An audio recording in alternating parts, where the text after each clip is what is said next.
मो जीर चेन्नैया रेड्डी मोर गोविंदपुर आम ना सरकार देथिबा लाइसेंस अप्रकृत केरंतुला भाटी आ विक्रमपुर भाटी आम ना विगत 20 वर्ष है आम ना अच्छी किंतु वर्तमान से भाटी उपर जाइकरी किछि लोक दुर्दांत जाइकरी आमर भाटी की किछि हैरान करिया को चाहउचंती से तांको एफआर आम क्षमाखंड आईएस को दिया जाइथिला से आईएस ए पर्यंत कौन सी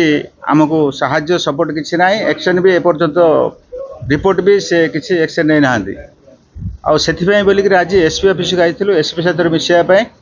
आम एडवोकेट को धरिकी किंतु एसपी सार नहांती आमर एडिशनल एसपी सहित मिसिलु आ सार तांको एक्साइज मिनिस्टर सहित मिसिल ना ना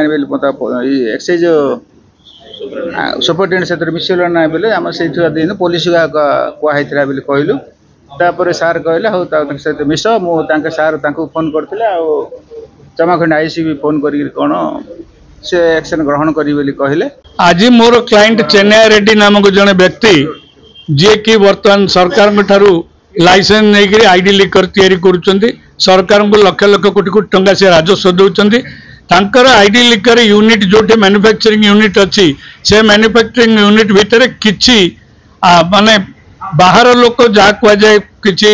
एंटी सोशल से माने भाटी भीतर पशि चमक धमक दौरान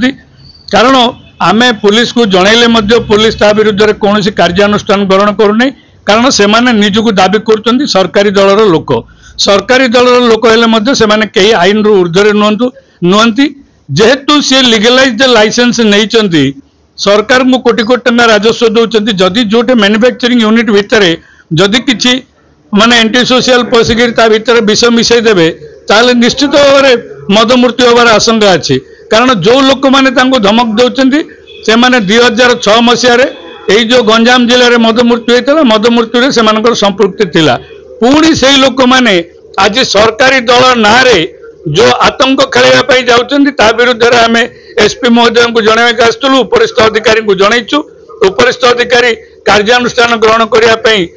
निर्देश देते आगामी दिन में जदि सरकार किसी न करती ताले निश्चित भाव में जदि पुलिस विभाग किंबा एक्साइज किसी न करती ताले आम निश्चित भाव कोर्टर आश्रय नबू।